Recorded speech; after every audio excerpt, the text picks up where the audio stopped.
My wife's old flame died. My wife, who always insisted we be child-free, secretly used his frozen embryos to get pregnant.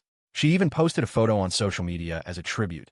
True love means ensuring a part of you remains in this world, even after you're gone. Everyone was waiting for my reaction, her husband's reaction. But I simply commented casually, if the love was that deep, maybe you should just stay his widow. After posting that comment, I turned off my phone and booked the next international flight out. I didn't turn my phone back on until I was walking down a street in Paris. Meng Ruoshi called immediately. Where did you run off to? Why weren't you answering your phone? The moment I answered, she launched into a furious tirade. I replied calmly, abroad. My phone was off. That seemed to fuel her rage instantly. Don't you know I'm pregnant? How could you just run off abroad by yourself? Have you got any sense of responsibility, any sense of duty as a man? I suddenly found it ridiculous. She always resorts to blaming me, even though the child she's carrying isn't even mine. But I couldn't be bothered to argue. I simply said, tonelessly, let's get divorced when I get back. Without waiting for her reaction, I hung up. I lit a cigarette, standing on the Parisian street, and watching the smoke curl into the air. My emotions seemed to dissipate along with it. For years, I had tried my best to be a good husband, carefully navigating our marriage. Whenever issues arose, regardless of who was right or wrong, I was always the one to concede first, enduring her endless berating. The slightest, unintentional hint of tenderness from her was enough to leave me feeling completely satisfied. In this marriage, she exercised all the rights of the one being loved, carelessly squandering my affection as if it were her due. As the cigarette burned out, so did the last wisp of my lingering affection for her. Senior Wei, a crisp female voice, pulled me from my reverie. I turned to see Xie Yingying, my junior from university. She was the one who had invited me to Paris in the first place. We found a nearby cafe and sat down. Xie Yingying got straight to the point. Senior Wei, have you given any more thought to the opportunity one told you about? We studied the same major in university. After graduation, she chose to pursue further studies abroad and eventually establish herself at a Fortune 500 company. She had contacted me because her company had an opening for head of the Asia-Pacific region that was a perfect fit for my skills and experience. I had turned her down several times before, prioritizing my marriage and family. But time had proven just how foolish that decision was. So this time, I didn't hesitate. I've made my decision. I'll take the opportunity. Xie Yingying beamed, her eyes crinkling with pleasure. That's fantastic news, Senior Wei. I'm so glad you've decided. I'll start making arrangements immediately. The CEO will interview you personally. Don't be nervous, she added. With your capabilities, I'm sure you'll have no problem. As soon as I landed back in the country, I got a text from Meng Ruoshi. She said she wanted to pick me up from the airport herself and take me home. In 7 years of marriage, I'd never received such treatment. Usually, she'd be out shopping, and one call from her meant I had to drop everything and show up immediately, no matter what I was doing. But I had no intention of letting her pick me up. I deleted the text and walked straight out of the airport. I hailed a cab by the roadside and went straight home. Once home, I started working on my resume. Although I was perfectly qualified for the position and had the support of an internal recommendation from Xie Yingying, my junior, I still wanted to be thoroughly prepared. Years of hard work had earned me considerable qualifications and experience. As I filled them all into my resume, I realized dusk had slowly fallen. I glanced at my phone and saw several missed calls from Meng Ruoshi. Just then, I heard the sound of a key turning in the lock, and the door opened. Meng Ruoshi stormed in, pulled out her car keys, and slammed them onto the table in front of me. Do you have any idea how long I waited at the airport? 3 whole hours. Oh, I forgot to tell you, I came back early, I explained nonchalantly. Or a mere few hours of waiting compared to everything I'd put up with before. You, she gritted her teeth, glaring at me, her expression suddenly turning ugly. I came to pick you up personally, while pregnant. I was already doing you a huge favor. Don't push your luck. I shot her a cool glance. Is it mine? Meng Ruoshi froze for a moment, then frowned, staring at me. Does it really matter if it's yours? Weren't we supposed to be dink? Now, there's a child to look after you in your old age. Isn't that a good thing? Her logic was always so twisted. It was as if her getting pregnant now, despite originally wanting to be child-free, was some kind of blessing bestowed upon me, even if I wasn't the father. But she seemed to forget that being dink had been her decision in the first place. Out of love for her back then, I'd compromised. But after compromising for so long, she seemed to view it as my obligation. You're right, it doesn't matter. Let's go get a divorce tomorrow. After that, you can have kids with whoever you want. After sending the finished resume to Xie Yingying, I closed my laptop, ready to head to my room and rest. That sentence seemed to infuriate her completely. She pointed a finger at me, her voice icy. You said it, Wei Sinian. Don't you dare regret this. I slept soundly that night and arrived bright and early at the Civil Affairs Bureau the next day. I waited until noon, but Meng Ruoshi never showed. My patience ran out. I contacted my lawyer directly to draft the divorce papers. Just then my phone rang. It was the hospital. Mr. Wei, this is the hospital. Your wife has had an emergency. We need you to come down immediately. Ever since getting pregnant via frozen embryo transfer, Meng Ruoshi had been going to the hospital for checkups every few days, terrified something might go wrong. I didn't particularly want to go, but I still needed her signature on the divorce papers. After a moment's thought, I agreed. When I arrived at the hospital, I found Meng Ruoshi lying in a bed. A doctor stopped me outside the room, looking displeased. Look, I don't mean to overstep, but as her husband, you've never once come with her to a prenatal checkup. Don't you realize how taxing a pregnancy via frozen embryo transfer is on the body? I looked at the doctor, my voice flat. What if it's not mine? Not yours? But the doctor froze, staring blankly at me. After a moment, a flicker of sympathy crossed his face. He patted my shoulder and sighed. I walked into the room. Meng Ruoshi was there, along with her parents at her bedside. Honey, Meng Ruoshi said the moment she saw me, her expression instantly turning pitiful. The doctor says my health isn't great, and I've been so anxious lately. It might affect the baby. What's it got to do with me? I kept my expression neutral and simply nodded. Oh, then make sure you eat well and rest up. Smack! Meng Ruoshi's father, Meng Kuan, instantly lost his temper. He slammed his hand on the hospital bed, jumping up to glare at me. My daughter married you, and look at the miserable life she leads. She even has to go to her prenatal checkups alone. Are you even a man? I shot him a sideways glance. You're a man. Why don't you tell your wife to go have a kid with someone else? You. Meng Kuan looked like he was about to explode, rolling up his sleeves as if to hit me. The doctor quickly intervened, warning him that this was a hospital and they'd call the police if he started anything. Only then did Meng Kuan reluctantly back down. Meng Ruoshi's mother, Huang Chui, stepped towards me, her expression earnest. Wait, dear, Ruoshi is still your wife after all. Regardless of whose child it is, don't you bear any responsibility at all. Don't try to guilt-trip me. I had no patience for playing games and dropped all pretense. My only responsibility should have been sending your whole family and the father of the thing in her belly straight to hell. With that, I pulled out the divorce papers and tossed them onto the bed in front of Meng Ruoshi. Sign them. After this, I don't care how you play widow. Wei Sinian, do you really have to be so heartless? Meng Ruoshi tossed the divorce papers aside, her expression complicated as she looked at me. I shook my head. It's not me being heartless. It's you who's treated our 7 years of marriage like a joke from the very beginning. Right after we got married, Meng Ruoshi was utterly devoted to Bai Jingyi, the man she never forgot. The time that sticks out most was a few years ago. I had a severe stomach ailment, collapsing at home in so much pain, I almost went into shock. With my last bit of consciousness, I called her, wanting her to come back and take me to the hospital. But she said she was celebrating Bai Jingyi's birthday and told me not to bother her, just to take some medicine myself if I was sick. If my junior, Xie Yingying, hadn't arranged for an ambulance for me all the way from abroad, I might have actually died from the pain that time. Incident after incident like this piled up. I endured it without lashing out before, but this pregnancy was the final straw. I've lost my last shred of patience with her. I haven't cheated. I never had any physical relationship with Jingyi. Even this pregnancy is from his frozen embryo. You can't even tolerate such a small thing. Meng Ruoshi clearly didn't think she'd done anything wrong. In her eyes, even though she was carrying another man's child, as long as they hadn't had sex, it wasn't cheating. I replied coldly. When you were with me, you claimed to be child-free, insisting that not having children was your bottom line. How come a moment Bai Jingyi dies, that bottom line is so easily overturned? Meng Ruoshi stiffened, her face flushing guiltily. She stammered for a moment before forcing out a defense. Jingyi is already dead. Why are you being so petty? Even though I'm carrying his child, you're the one I love. Her words made me laugh, a bitter, angry sound. I completely lost interest in arguing with her further. I picked up the divorce papers and placed them back on the hospital bed. Sign these papers or don't. It's up to you. If you don't want to part ways amicably, then we'll see each other in court. With that, I turned and walked out of the hospital room. That night, I called up a few buddies to go drinking and drown my sorrows.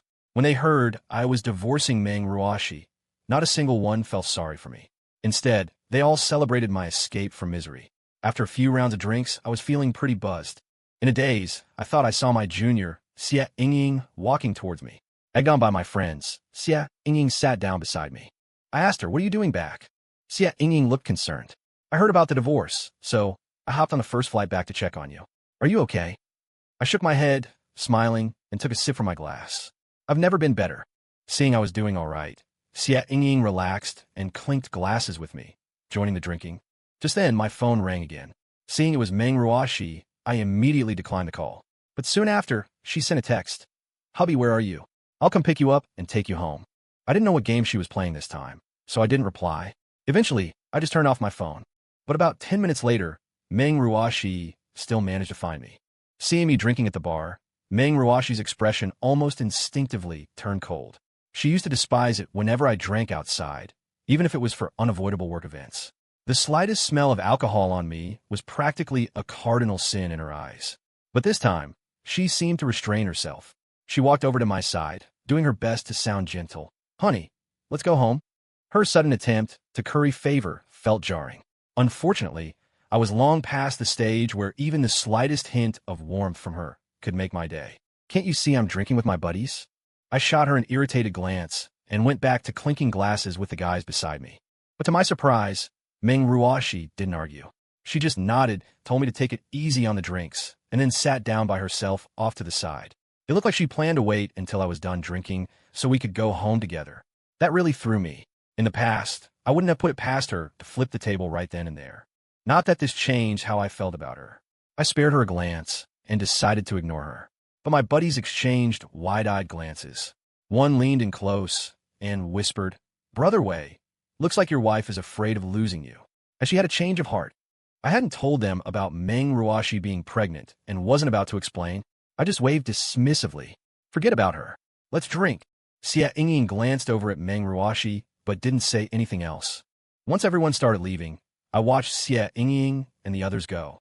Only then did Meng Ruoxi, who had been waiting off to the side, come over and take my arm. "Honey, you've had a lot to drink. I'll make you some tea to help with the alcohol when we get home." Now that we were alone, I had no interest in playing along. I shook her hand off my arm. "Meng Ruoxi, you must be exhausted keeping up this act. Since you're still so hung up on Bai Jingyi, why keep clinging to me?" Tears welled in Meng Ruoxi's eyes, her voice thick with emotion. "Honey, I never, ever meant to betray you. Carrying Jingyi's child. It was only because he passed away so suddenly. As his friend, I just wanted to give him a legacy. That's all. You didn't betray me? You just got pregnant with another man's child? Meng Ruoxi, listen to yourself. Do you hear how ridiculous that sounds?" I pulled a cigarette from my pocket and lit it, taking a long drag before sighing. "You should have known the consequences when you made that choice. Just sign the divorce papers already. Let's stop wasting each other's time." "No, please don't." Pain twisted Meng Ruoxi's features. "There's a cooling-off period for divorce. We're still legally married during that time." I nodded. "Fine. Wait until your cooling-off period is over. I'll come back for the signed papers then." Meng Ruoxi clutched my arm again, her voice pleading. "Honey, please, can we just go home? I promise I'll listen to you from now on. I'll try my best to be an attentive and caring wife. Save it for your next husband." I pulled my arm free again, hailed a cab on the street, and got in. Through the taxi's rearview mirror, I saw Meng Ruoxi crouched on the sidewalk, head buried in her knees. The picture of helplessness and desolation. But she had brought all of this on herself. After leaving the bar, I didn't go home. Instead, I checked into a hotel long-term. My plan was to stay there until the divorce was official, minimizing how often I had to see Meng Ruoxi. That night, Xie Yingying told me the CEO of her Fortune 500 company was very impressed with my resume and wanted to conduct an online interview right away. Eager to leave this place that held so many painful memories, I borrowed a laptop from the hotel and did the international interview. Though they called it an interview, my resume clearly showed I was more than qualified for the position. It was really just a negotiation about the compensation package. As a major Fortune 500 company, they had deep pockets. Since the position was CEO for the entire Asia-Pacific region, they didn't hold back, offering me an annual salary in the millions. Naturally, I wasn't about to refuse an offer like that. We finalized the agreement that night. They gave me a month to handle the handover of my current job and finalize my divorce. The next morning, I went to my company to sort out my departure. My colleagues and even my boss expressed regret at my leaving, but once they heard my next stop was a Fortune 500, they all congratulated me on reaching a new peak in my career. After the exit formalities were complete, my boss arranged a farewell dinner for me. After we'd eaten and drunk our fill, everyone was still in high spirits and suggested we head out for some karaoke. All eyes turned to me. They all knew me as the guy whose wife kept him on a tight leash. Coming home late usually meant guaranteed trouble. But this time, I actually smiled and nodded. No problem. Let's make a night of it. Seeing me agree, everyone cheered, teasing that I finally decided to stand up for myself. I just smiled silently. In the private KTV room, my colleagues were belting out songs off-key, while I listlessly scrolled through my phone. Xia Yingying had just sent me a message congratulating me. I smiled and texted back, promising to treat her to dinner in a couple of days. As I was texting, a notification popped up on my phone. Bai Jingyi's Weibo account had a new post. Curious, I tapped on it. It turned out to be a post from Bai Jingyi's parents. They found out about Meng Ruoxi using the frozen embryo to get pregnant. Knowing their late son was going to have a child, they were overcome with emotion. They publicly thanked Meng Ruoxi on Weibo, stating they would treat her as their own daughter-in-law from now on. Along with the post was an old photo of Meng Ruoxi and Bai Jingyi. They were cheek to cheek, looking intimate and radiant, the very picture of a perfect couple. Meng Ruoxi had commented below the post, "Uncle, Annie, I will take good care of Jingyi's child, our child. From now on, I'll care for you both as if you were my own parents." The whole thing had stirred up quite a bit of public discussion online. Netizens were praising Meng Ruoxi's actions as incredibly selfless, a display of great love. Yet, no one seemed to mention the fact that she was currently married. If this had happened before, I would have been trembling with rage, wanting nothing more than to drive straight over there and demand an explanation. This time, however, I felt completely unmoved. I simply left a calm reply under Meng Ruoxi's comment. "Congratulations." Then I went back to texting Xia Yingying. Moments later, my phone rang. It was Meng Ruoxi. "Congratulations? What's that supposed to mean? You're still jealous, aren't you?" My comment was just for show, playing along with public opinion. "Surely you understand that." Her explanation didn't stir any emotion in me. I replied flatly, "It means exactly what it says. I'm still out with my colleagues. Got to go." I was about to hang up, but she quickly cut in, "Wait, what will it actually take for you to drop this divorce?" That question actually stumped me, because the thought of not divorcing her had never even crossed my mind. From the moment she got pregnant, this marriage became a complete sham. When I didn't answer, Meng Ruoxi seemed to steel herself, like she'd made a difficult decision. "What if," she said, her voice tight, "what if I get rid of this baby?" "There's no need," I answered without hesitation. "Even if you got rid of it, there's no going back for us. Besides, from my perspective, Meng Ruoxi wouldn't actually do it. Bai Jingyi's importance to her was undeniable. If she actually went through with it, it would mean completely severing her last connection to him. Furthermore, this whole affair had already blown up publicly. If she actually went through with the abortion now, the ensuing backlash would likely drown her. She was only saying it to test me, to see if there was any shred of attachment left in me for her." Meng Ruoxi was silent on the other end for a long moment before finally asking, "Can you come over tonight? I want to talk." I refused without a second thought. "There's nothing for us to talk about except the divorce." "Please," Meng Ruoxi begged, her voice thick with tears and sincerity. "I know I wronged you. Before we finalize the divorce, just give me one chance to apologize, okay?" I wasn't sure if she genuinely understood her mistake, but wanting to expedite the divorce, I considered it for a moment before agreeing. "Fine." That one cold word seemed to instantly lift her spirits. "I'll wait for you then." After hanging up, my mind was no longer on the party. I mumbled a quick excuse and hastily took my leave. After leaving, I didn't go straight to meet her. Instead, I hailed a cab to the riverside. Sitting on the river embankment, I lit a cigarette and found myself lost in memories. This was where Meng Ruoxi and I had pledged our love. It was New Year's Eve. I'd spared no expense or effort, arranging a private fireworks display right here before proposing to her. Our love felt so pure back then, as if just having each other meant we owned the entire world. But then one day, after she heard Bai Jingyi was back in the country, something changed. From that moment, our love seemed to sour. The fireworks that lit up the sky 7 years ago had finally fizzled out. I stubbed out my cigarette and got to my feet. I said goodbye to this place and goodbye to my past. I took a cab home. As soon as I pushed the door open, the aroma of cooking filled the air. Meng Ruoxi was bustling around the kitchen in an apron. Seeing me, she smiled and wiped her hands. "Quick, wash up and eat. I made a lot of your favorites." I watched, surprised, as she brought dish after dish to the dining table. It had been so long since she'd cooked for me. I'd almost forgotten she knew how. Back when we first married, she was quite the doting wife, often preparing a feast for me when I got home from work. But ever since Bai Jingyi came into the picture, I hadn't received such treatment. I already ate out. I cut straight to the chase. Just tell me why you asked me here. Meng Ruoshi took off her apron, tied back her long hair, and pulled me over to sit at the table. It's been ages since I cooked for you. At least try some. I looked at the spread on the table. It all looked quite good. Clearly, she had put effort into it. But was this effort coming a little too late? Meng Ruoshi brought me a bowl and chopsticks, thoughtfully placed some food into the bowl, and pushed it in front of me. The aroma instantly hit me, and memories flooded my mind. Images from the past began to overlap with the present. She used to serve me food just like this, telling me with a beaming smile, "Husband, you go out and work hard to provide for us, and I'll be your rock at home." Back then, my heart felt full to bursting with happiness.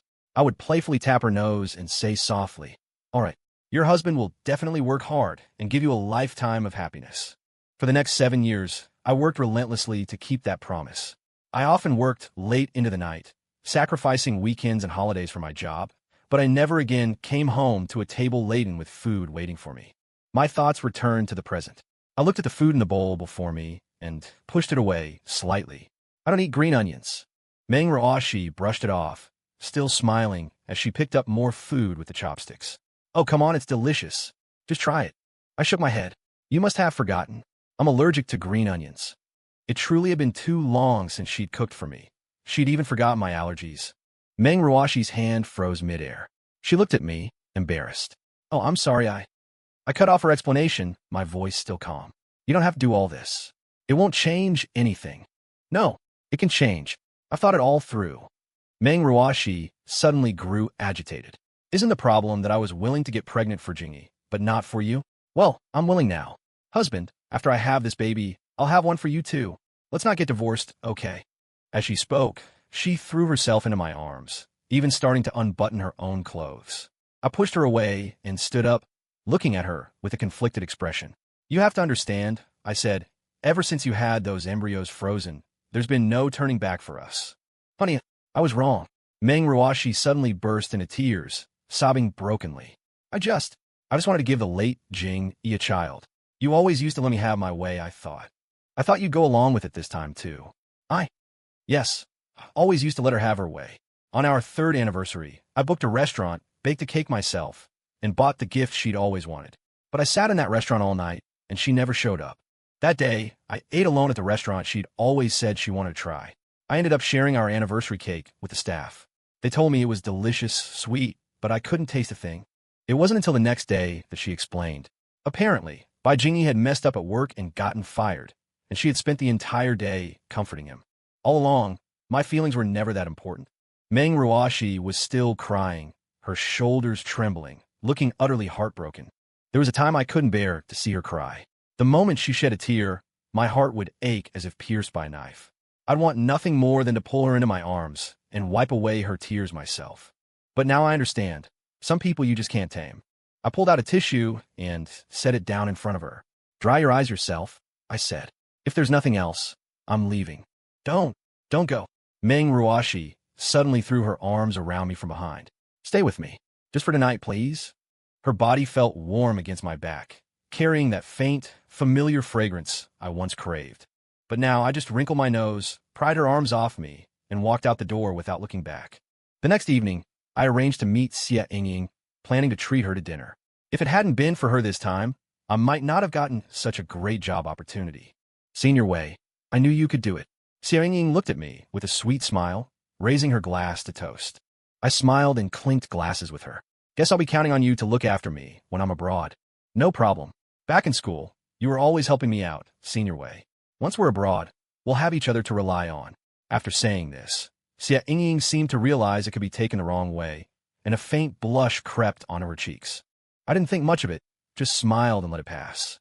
Xia Yingying then asked, "Senior Wei, what are your plans for the near future?" She knew I was dealing with a divorce, but didn't want to ask too directly. I didn't plan on hiding anything from her, so I said plainly, "I'm planning to sell the house here and buy my parents a new place back in her hometown. I don't intend to come back to this city." Xia Yingying nodded. "That makes sense. I know some friends who are real estate agents.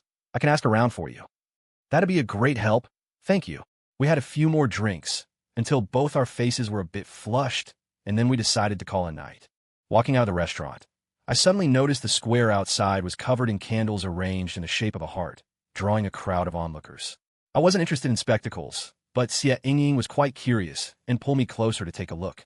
"Senior Wei, isn't that your wife?" Xie Yingying pointed at the woman standing inside the candle heart, her expression full of surprise. I looked up, and sure enough, it was Meng Ruoxi. She was wearing a wedding dress, standing in the middle of the candle heart, holding a bouquet of flowers. "Hello, everyone." Meng Ruoxi spoke into a microphone connected to a speaker she'd prepared, addressing the crowd. "I'm standing here today because I want to confess my feelings to the man I love most, and also to apologize to him. I've made many mistakes in the past, especially terrible ones recently. But it's because of those mistakes that I've realized the person I love most has always been him. Only him. But by the time I understood, it was too late.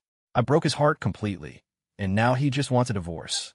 So I came here today to ask you all to be my witnesses. I want to win him back. I want to propose to him again, just like he proposed to me, hoping he'll give me a chance for us to start over." A woman taking the initiative like this often evokes sympathy. People in the crowd started cheering for her, encouraging her bravery. "Senior Wei, what should we do?" Xiangying looked at me. I frowned. "This is pointless. Let's go." But just as I was about to leave, Meng Ruoxi seemed to spot me in the crowd and called out my name directly. "Wei Sinian." Seeing that the man of the hour had arrived, the surrounding people immediately parted to make way. Meng Ruoxi walked towards me in her wedding dress, a smile on her face. "Did you hear what I just said?" I nodded. Meng Ruoxi immediately held out the bouquet to me. "Then can you forgive me? If you forgive me, I can go to the hospital right now and get an abortion. I understand now. Jing Yi is dead. You're the only one who matters to me. I want to have your children." I shook my head, sneering coldly. "There's no need for that. Since you already betrayed me, don't betray him again after making your choice. Just be a good widow to him and raise his child." Just then, I felt raindrops on my face. Without any warning, the sky opened up. The crowd that had gathered to watch the spectacle quickly dispersed, leaving only Meng Ruoxi and me in the square, along with Xie Yingying, who stood nearby, waiting for me. We stood there in the downpour, letting the rain soak us completely. In an instant, Meng Ruoxi's wedding dress was drenched and stained by the muddy water, losing its original pristine white. And that dress, it was like our love. From a moment, it was sullied. The sacred meaning we had once given it ceased to exist. "Xinyan, is there really no chance for us anymore?" Meng Ruoxi stared blankly at me, rain streaming down her cheeks, smudging her carefully applied makeup.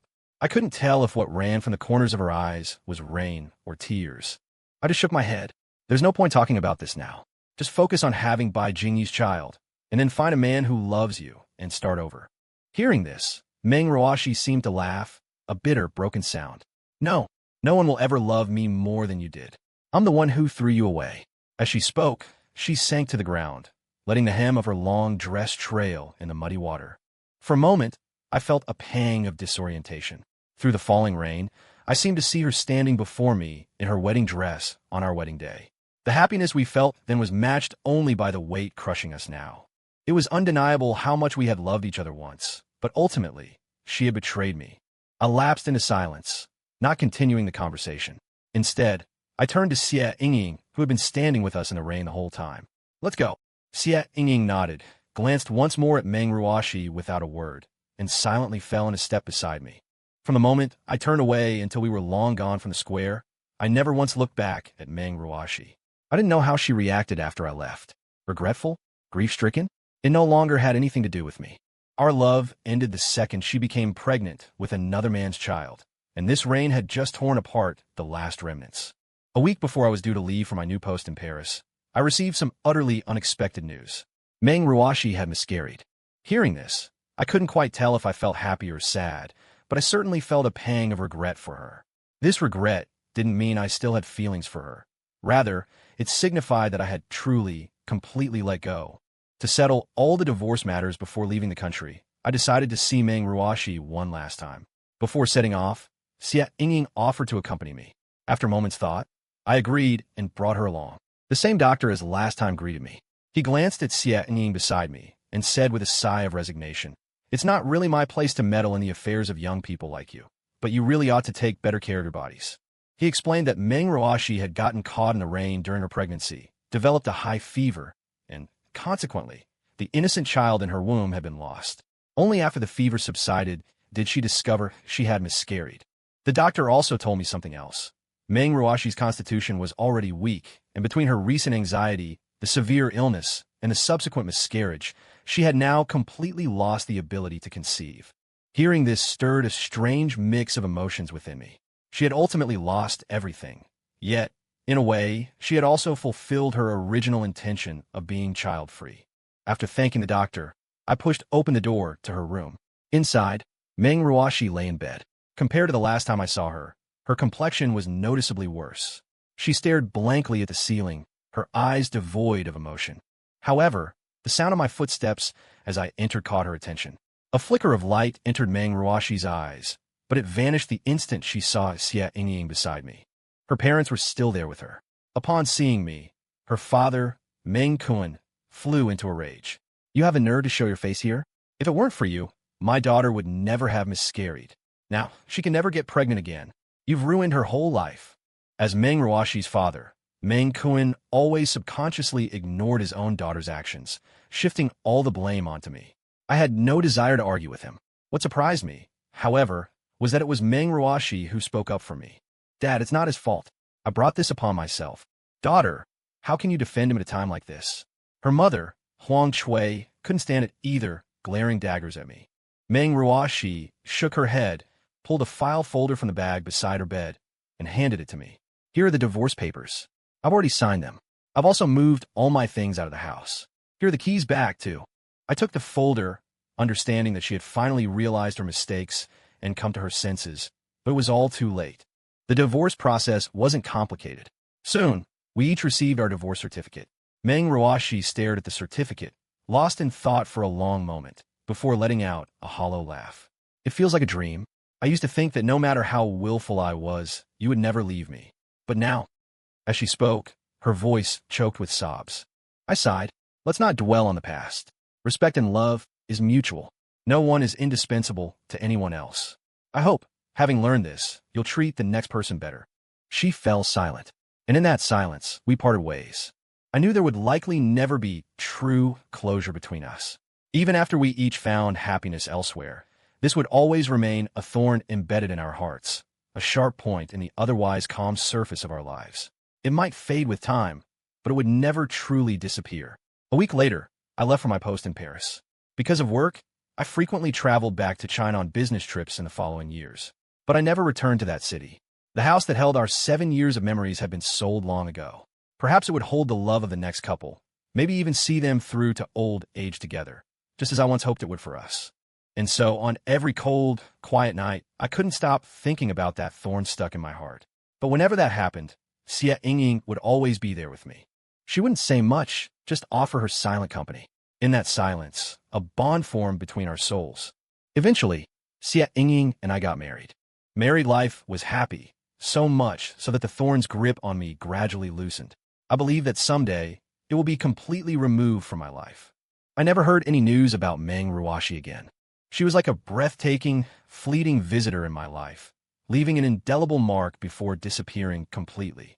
Perhaps she also left that city, starting over somewhere in the world to find her own happiness. Or maybe she remained trapped in a mire of guilt, unable to pull herself free, destined to live out her days in a haze. As for me, perhaps one morning far in the future, I might suddenly remember her name. But that's all it would be.